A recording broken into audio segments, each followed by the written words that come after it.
When you think about insurance, what comes to mind?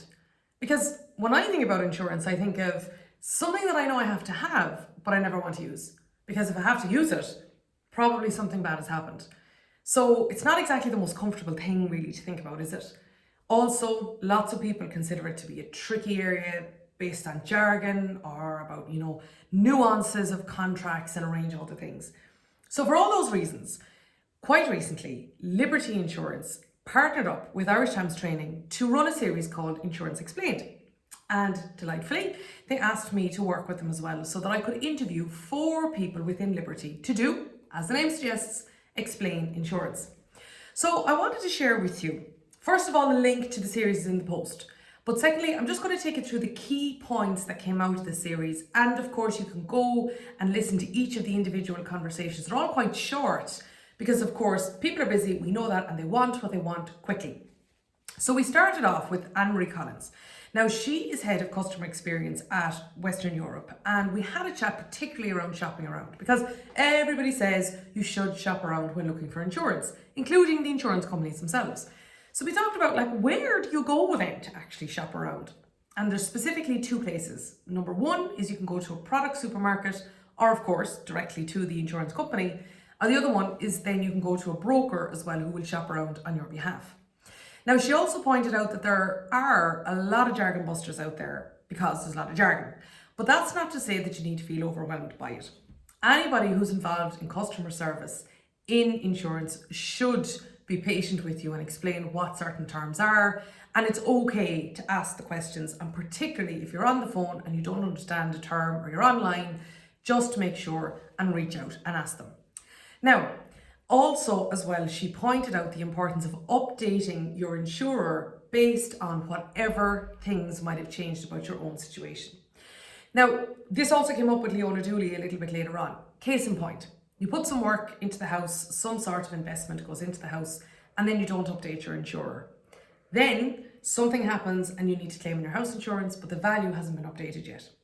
That can cause a problem. So she just made the point that when you are shopping around, make sure that your insurer, current or future, has the latest information about you. We also had a chat about what innovation means in insurance, and she specifically spoke about the fact that Liberty is putting a lot of customer feedback research effort into understanding what the customer of tomorrow wants, but that particularly is pointing towards modularity, is custom building your own policy according to your own needs. And then I also had a chat with Owen Lennon, head of claims in Western Europe for motor. And Owen, first of all, super communicator. So when you check out his video, he really does explain what happens when it comes to processing a claim. And the first thing he says is that people who are making a claim generally are quite emotional, or they're after a shock, or they're quite panicked, or they're scared. And again, like I mentioned at the beginning, when I think of insurance, I think I don't want to have to actually go and use this. But of course, you may obviously need to do that. So he spoke about the fact that people who work in claims should be tolerant and understanding, but it's not your responsibility as the customer to know the ins and outs. That's up to the claims team to explain to you. And again, it's very important that you understand, number 1, that whatever is said in that first conversation can be repeated or you can ask again, etc. But it's the insurance company's responsibility to direct you according to what you need to know, particularly at that time. Now, what he does caution though, is that he does say it is worthwhile considering beforehand what you can claim for. So if you do have any questions about your insurance policy, you say, well, I wonder now if this happened, could I or am I entitled to? He said it's worthwhile asking that before the issue arises. Case in point, he mentioned, let's say something happens with your house and it's unlivable in. Does your policy then enable you to get emergency accommodation during that period of time, when repairs be carried out? Well worth asking that question beforehand, as distinct to if, unfortunately, something might happen. Now, again and again, he brought up this point, as did several others in the series as well, is there's a difference between benefits and a claim. So let's just say that you are at your front door and the key gets stuck in the lock, and as a result, you can't get in.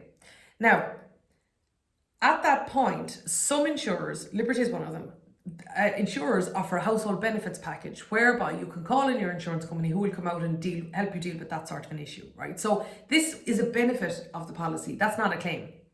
And he again and again pointed out the importance that it's very important to know A, what your benefits are, B, to use them when you need them, and also to understand the difference between them and a claim.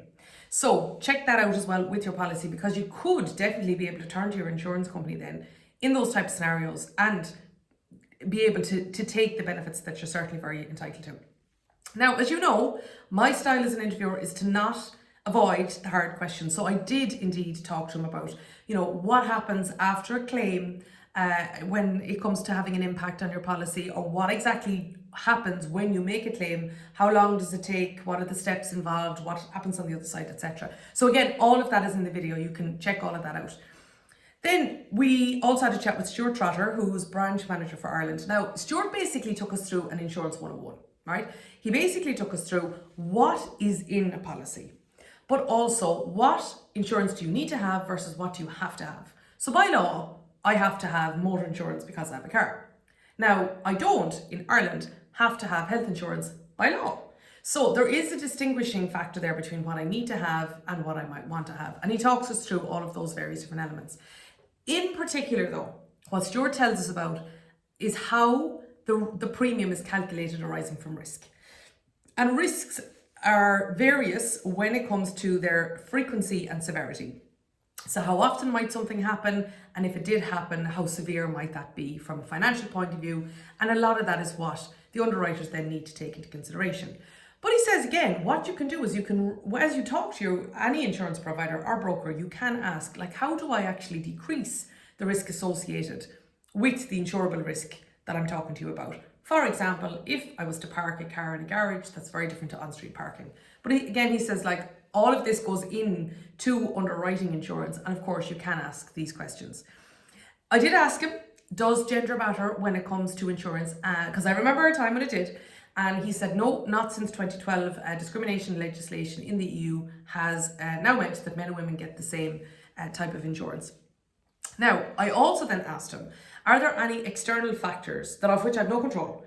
Do they also impact a premium? So he said, yes, there are. And again, personally, I found it quite interesting to hear the difference between the two. So he said, like, for example, during COVID, there were fewer cars on the road because of lockdown, and therefore premiums decreased. On the other hand, let's say now that we're seeing a lot of inflation, particularly medical inflation, premiums are now again going to be affected by that. So those types of things certainly do have an impact.